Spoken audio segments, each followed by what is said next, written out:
Here's a number that should make every Filipino business owner pause. 15.9%. That's the voluntary attrition rate in the Philippines in the year 2023, a jump from the 14.2% in 2022, and that is based on a study by Willis Towers Watson. In plain terms, halos 1 in every 6 employees ang nag-resign in 2023 by choice. Imagine that, 16 people out of 100 walked away, and companies had to scramble to replace them. The cost, job ads, HR time, training, onboarding, and lost productivity. Nakakapagod, diba? But here's what most people don't realize. Retention is not just an HR headache. It's actually a sustainability issue that can make or break your business in the long run. Here's the twist. You can raise salaries, give bonuses, even add fun perks, but you can still lose people. Why? Because there's one hidden factor that truly determines whether employees stay loyal or leave. And mare-reveal natin yan before we wrap up this video. So, stick with me. Are you a small business owner here in the Philippines who wants to grow your business pero at the same time, you want to make sure it's future-proof and responsible? If you are, then welcome to Root and Ripple. I'm Jen. I'm a lawyer but I've spent a few years helping companies build fair workplace practices and responsible policies. And now, I'm bringing all those lessons straight to SMEs like yours. Let's try to connect retention to sustainability. Diba? Last video, dinefine natin what sustainable development really is using the Brundtland report. Sabi natin, sustainable development is development that meets the needs of the present without compromising the ability of future generations to meet their own needs. That definition tells us two things. First, development must meet today's needs. And second, development must also protect tomorrow's needs. So, ito lang siya. When we speak of needs, hindi lang chosen few ang nakikinabang dapat. So, hindi lang this generation, hindi lang next generation, kundi everyone. So, pag pinag-usapan natin yung needs in the business sense or in the business aspect, we are talking about the needs of everyone. So, that includes the business owner, the top management, the middle management, and the rank and file. Everyone. Diyan pumapasok ngayon ang social inclusion. So, ang ganda nung idea. But here's where businesses often go wrong. We reduce development to numbers. So, we focus on KPIs, profit margins, growth charts, and we forget the very reason why we wanted to grow in the first place, which is to make lives better. Not just ours, but our communities too. Think about it. Every time you hire someone, you're not just filling a vacancy. You're giving that person and their family a shot at a better future. That's the people pillar of sustainability. But when inclusion and trust are forgotten, dun na, retention usually collapses. Retention saves money. How much does it cost to lose an employee? Global HR studies, including yung data here in the Philippines, would show replacing one employee can cost half to twice that employee's annual salary. So, kung ang sweldo ng employee is 500,000 pesos per year, losing them could cost around 250,000 to 1 million pesos when you add up recruitment ads, HR hours, interviews, training, and lost productivity. And for small businesses, mas ramdam yung impact nito. Kasi imagine, if you only have 10 employees and you lose 2 people, that's already 20% of your workforce. So imagine the work disruption. On the flip side, BPOs here in the Philippines that invested in wellness and flexible work arrangements saw attrition rates drop by 5 to 7 percentage points. Diba? That's millions saved. So, we can say that every resignation is like burning your own money. Laging, prevention is always cheaper than replacement. Happy employees equals loyal customers. Here's another angle. Employees aren't just workers. They are your brand ambassadors. The way you treat your employees will be the way your employees treat your customers. Kunyari, walk into a store where the cashier looks stressed. Do you feel like coming back? In totoo. Baka hindi na, no? On the other hand, when the employees are happy, they radiate it. Diba? Mas magaan silang tumutulong sa mga clients mo, mas engaging sila makipag-usap, mas warm. So they give customers a reason to come back, to stay loyal. Nangyari sa akin yan eh. Minsan nasa mall, ganyan. Tapos mabait makipag-usap yung sales staff. Di ba, parang minsan kahit wala ka naman talagang balak bilhin, parang napapabili ka. Or kung eto lang dapat yung bibilin mo, minsan nadadagdagan. That's wrong.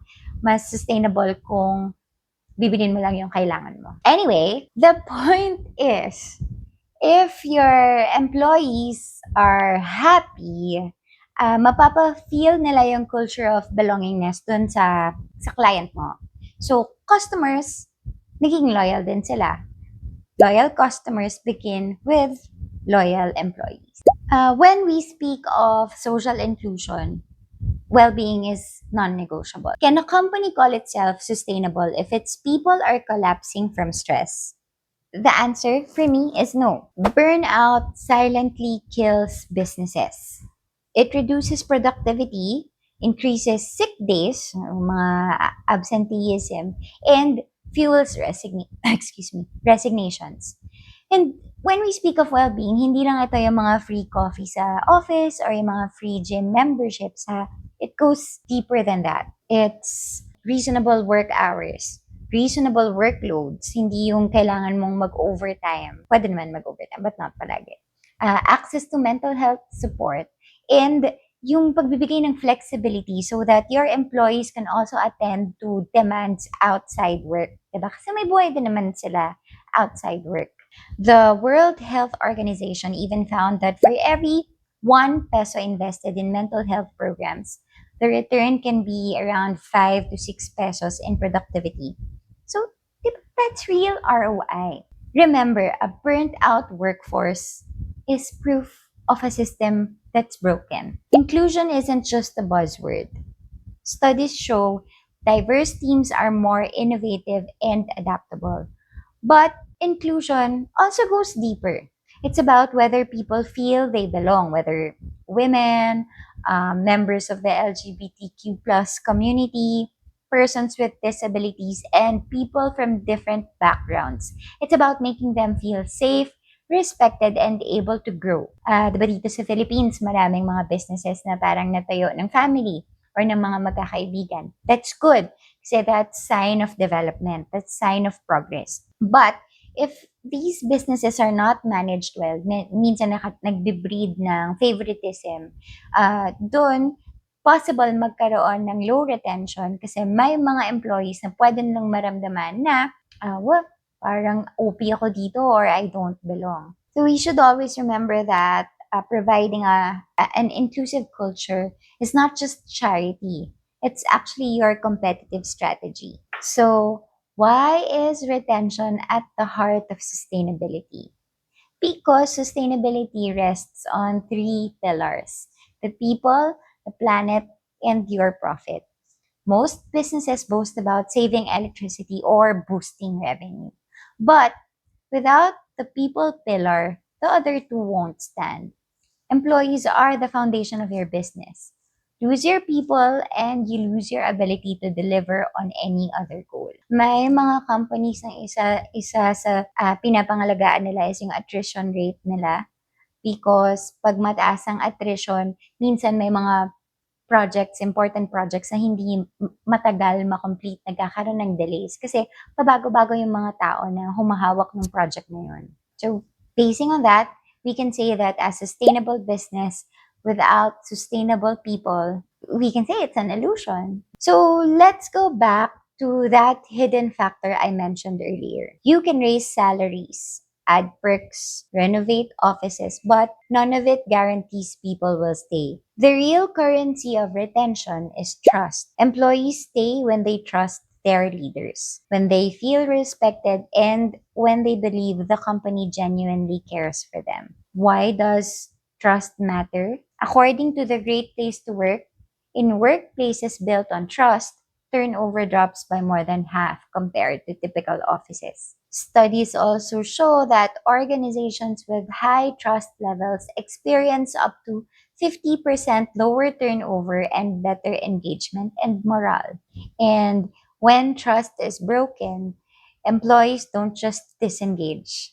They quietly start planning their exit. Mas malungkot yun. So, don't just be fair, be trustworthy. That means listening, being transparent, showing up when it matters. Because when employees trust you, they don't just stay, they become champions of your business. Without trust, no salary or perk will hold them or makakapigil sa kanilang umalis, diba? But with trust, even in the toughest of times, people stay because they know they matter. Ito ang challenge para sa atin lahat. Ask yourself, what are you doing today to earn your employees' trust? Sustainability is about meeting everyone's needs across generations, across levels. And that starts with your team. Build trust, protect their well-being, create a culture where they can grow. Because when employees feel cared for, they don't just stay. They help your business grow greener, smarter, and stronger. If this video gave you something to think about, hit subscribe and share this video or share it with another business owner, your friend. And don't forget to try our free ESG quick assessment tool. I will leave the link in the description. It's simple.